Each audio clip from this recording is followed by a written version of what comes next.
Nose block. Make sure it's moving, sliding freely and you're comfortable where it is. Panel to diver, comms check. Yeah, you also over.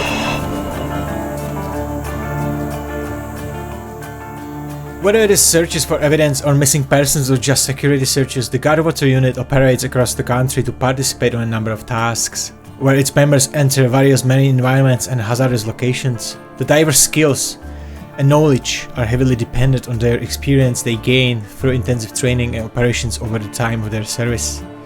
Currently, within the Santry team, their active service spans from 3 to 15 years. What does serving in the unit mean to these men, and why they chose to join in? My name is Lorcan Byrne. I'm a guard in the Garda Water Unit. I have 22 years service in Garda Síochána, and I'm in the water unit, same as Enda and the rest of the lads. I think it's 14 years this year or 15 years this year. I suppose it's different from the mainstream guards. I suppose we've all joined to be a guard first and foremost. But I suppose when the opportunity came up to try and join the water unit, it's something different. It's something that sort of, each day is going to be different. Not that being in the regular police, regular frontline policing is mundane, but joining the water unit, you can go all over the country, you can do lots and lots of different things. It just appealed to me, I was into sports diving, I was into, diving before, so I just thought, hey look, I enjoy diving, why not do it for work, I know there's all these cliches out there, sort of do something you enjoy and you won't have to work another day, but I enjoy being a guard first and foremost. And then when the opportunity came to try out for the water unit, why not try for it, Nothing else really appealed to me anyway, so it wasn't as if I don't get into this specialist unit, I'll try for another one. Just I wanted to be a diver, My name is Paul Neville. Prior to joining the water unit, I was on a regular unit for about somewhere between 11 and 12 years. I suppose got me into diving. I was on holidays in Australia and I just did a try dive and then kind of enjoyed it. Came home, the Garda Sports Club were looking for new people and I joined that. Then I saw the advertisement for the competition to get into the water unit. Applied and got it, fortunately. I've been in the unit now for about 3 years now. I suppose when we're searching for evidence or whatever, it's good to get something back for something important, a piece of evidence or a firearm or something for an investigation that'll help further their investigation. It's always good to get someone back for a family. It's a great result for us, but it's a better result for the family that are looking for the person or missing a person, and brings a lot of closure for them. And it's good to be able to do that for people. At least they can close one chapter on it. They know where they are now and they have them back, and for us to be able to do that, it's great. And it's a good sense of fulfilment from that. My name's Enda Broderick. I'm a member of Garda Síochána now over 20 years and a member of the Garda Dive team 15 years. And so it's great to be part of a very small, specialised team that can give the public a good service in relation to finding items in the water, be it cars, people, evidence in relation to crime or anything like that. It's just a great thing to be a member of a tight, professional, quality team. Glenn Brady's my name. I'm a sergeant with the Garda Water Unit and I work at a Santry Garda station. I was previously here as a guard for 8 years. I got promoted to sergeant and went back to frontline mainstream policing. And I returned to the Garda Water Unit just over 3 years now. When I was a guard here, I came from frontline policing and I worked as a guard and trained to be a police diver. And I would definitely have said back then that it was probably the most rewarding years in the job as a guard, because I felt the work we did and the impact we had, the recovery of a missing son, father, son, daughter, whatever the case might be, when you're there and you have a direct impact on that and you meet the family and the friends, it's a very humbling experience and a very rewarding experience in very tragic circumstances. So as a guard, that's what hit me and impacted me most, and it's probably one of the main influencing factors of me returning here as a sergeant as well. Most of the time the operations take place in harsh conditions with very low or no visibility at all. How do the divers go about it? Well, it's a claustrophobia sort of feeling to it, and that's why we have all these selection processes, and we have, dive training, and we have courses. So first of all, there'll be a screening process. People who are uncomfortable in those positions are weeded out very early, because we simply put them into those positions. Turning a balaclava back to front on somebody's head, distorting their vision, and seeing how they operate in simply an office or a room, or putting headphones on them, depriving them of a bit of sound as well, and just to see if they keep the heart rate slow and they can function correctly, and then move on to those tasks in the water. Again, once people show a bit of there's no effect of that, and they've no problem with claustrophobia, they've an ability to function in those environments. We then just take it to search methods. And there's water around you, and there's things brushing off you, and your colleagues are banging off you, and you can't see, around you. It gets really claustrophobic. Everyone's claustrophobic, and anyone that tells you that they're not, I honestly believe that they're not being honest with you.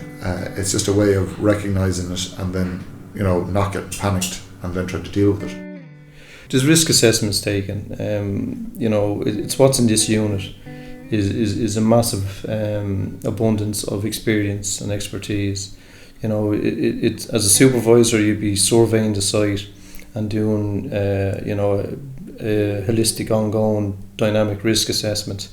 Conditions change as well, so the supervisor is very important, and so he has a task to do.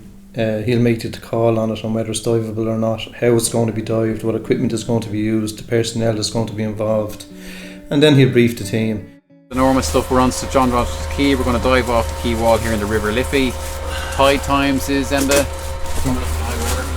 coming up to, below around 2ish, I think. Lower around 2, that's grand. We all know the vessel or marine traffic that's here, so whoever's tending, etc., obviously make sure the A flag is out, and we've good visual awareness as to any passing vessels, etc. So as a diver, again, having total faith in my supervisors, and hopefully I'll have the faith of my divers when I'm supervising. If I am tasked with performing a search in a particular method in a particular area, I'd have no hesitation in performing it. Yeah, I think you heighten all your other senses. It's a combination of that plus the training we do when we travel to the UK for our training courses. So your senses become more aware. You have your training in your head, which is what you're trying to apply. But then it's all about a sense of touch and feel. So most of the time in nil visibility, you're better off closing your eyes, so you're not distracted by any little flashes of light or life forms you might come across. And that, I felt, for me, heightens the rest of my senses, particularly touch and control and balance, because obviously you're underwater, so there's a lot of factors you're trying to keep in tow and sequence at the same time. Again, it's just something you can kind of train for. You get used to being in the no-vis and not panicking. Or if you're in the water and you can't see anything really or much, obviously if you're prone to claustrophobia, that's gonna kick in and make you anxious, nervous, whatever. And you are attached to a lifeline. That's always your direction. So you can feel that line. You know where your tender is. You know where the surface is, and you can get your direction from that. If you do get disorientated, which can happen quickly in no-vis, you just panicking. It's just okay. You might have to think about things a bit harder. Again, like checking your lifeline. Which direction am I facing? Okay, and then you move on and you just keep going your search. But sometimes things can happen the unexpected way when the men's capabilities are tested the most. There was one particular incident a number of years ago where there was major flooding in Dublin city centre, and the Dodder burst its banks and the canal burst its banks. Just 700 metres up the canal, it was a multi-terraced house. It was set up as an apartment, and the basement had flooded, and screaming was heard from inside. And so we rushed up to it. We forgo the usual lengthy risk assessment. It was very dynamic and it was very aggressive. Fire brigade were there. They had a hole in the door cut. So I went on a lifeline, kitted up in scuba, and entered the premises. And it was technically a flooded apartment. The couch stood up on its end, and fridge was floating, and electricity wasn't turned off, and there was some sparks coming down from the ceiling. So I had to punch out an area in the ceiling, because I had the hope that she'd be up against the ceiling in that 2 inches of air pocket breathing, and hopefully I could look down the length of the ceiling and I could see her. She wasn't there. I couldn't get access to the back of the apartment, but in the meantime the fire brigade had gone upstairs, turned off the power, and gone to the apartment above it and started to cut through upstairs floor and created what we'd refer to like a moon pool. I came out the door, I ran upstairs, and I entered the apartment through that access. That gave me better access to search. There was no visibility, it was like milk. For some reason it was very white. I got into an area where 3 doors sort of meet in this little triangle, and when I went in there, I think the fridge or something came down behind me and trapped me in there for, well, what felt like a lifetime, but in reality it was probably only a minute or two. It probably was the one and only time in my life that I got an awful fright thinking, shit, here we go. What happened then was I you just take a few deep breaths. You have to think. It had come down on my lifeline, and sort of when I pulled my lifeline, it followed me back, and I hit whatever the obstruction was. It was causing me an issue. So I went back in and I took off my gloves so I'd get a better feel and dexterity, and sort of start picturing the house. And I found the architrave of the door, and I followed the architrave down, and then followed skirting around, which I knew would take me into the middle of a room, and I just muddled my way out of it.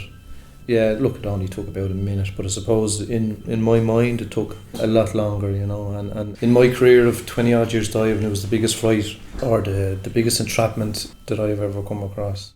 As it comes to any occupation, everything has its challenging and enjoyable parts. Being in the Garda water unit, it is sort of having a passion for what the men do and the strength for the difficulties they have to face. For me as a sergeant in the unit is probably managing both aspects of it, because we deploy nationally for different types of searches and operations and evidential searches. The administrative balance plus the operational balance can be difficult at times because we're quite a small unit with 3 sergeants and 18 guards, but we obviously cover nationally the entire country of Ireland. For me, it's a balance between the operational needs and the priorities, and being there to help during a missing person search that might be or such, and then the other side of it is balancing the management side of it, whereas I have to be responsible to my managers and their needs and their responsibilities as well. So balancing the operational and the management needs can be difficult at times, yeah. The most difficult part is leaving a town or a site where we absolutely know for a fact the person is in there, but we haven't found them. At some stage searches have to come to a stop. It has happened quite a lot, especially with rivers and flood. Somebody was seen on CCTV, or they left a note, or there's great evidence that somebody had entered a river in a certain point. This person could have travelled 3, 5, 12 kilometres, especially in one of the 3 sisters rivers. When that's in flood, they tend to travel an awful distance. After X amount of days searching in the area and we have found nothing, and then we're either tasked somewhere else, or they decide to reduce the search down to non-diving aspects. When we hear, hopefully a couple of days later, that a body has been recovered, our first question is where? Because our biggest fear is missing somebody. Our biggest fear is searching an area, saying it's searched, and then 2 days later, or whatever, a length of time later, we hear the body has been recovered, and we're going, where was it found?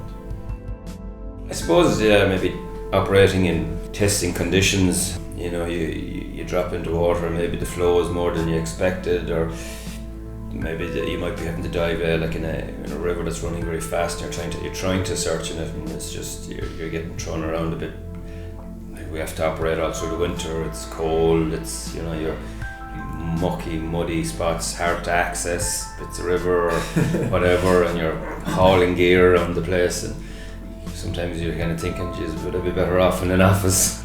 Yeah, I mean, look, it's swings and roundabouts. Okay, you'll have maybe messy, cold, wet, horrible conditions in the winter, but then the flip side is you'll have the nice sunny days or out on a patrol or something, and and then you're looking at all the poor people going into the offices, and you're thinking, I wouldn't like to be you at all. So look, if you want, exactly. If you want that, you need to be able to take the wet, cold conditions too, and the not so nice bits. So yes, everything is good and bad in all things, but I suppose again, like anything, you get used to it, you get on with it.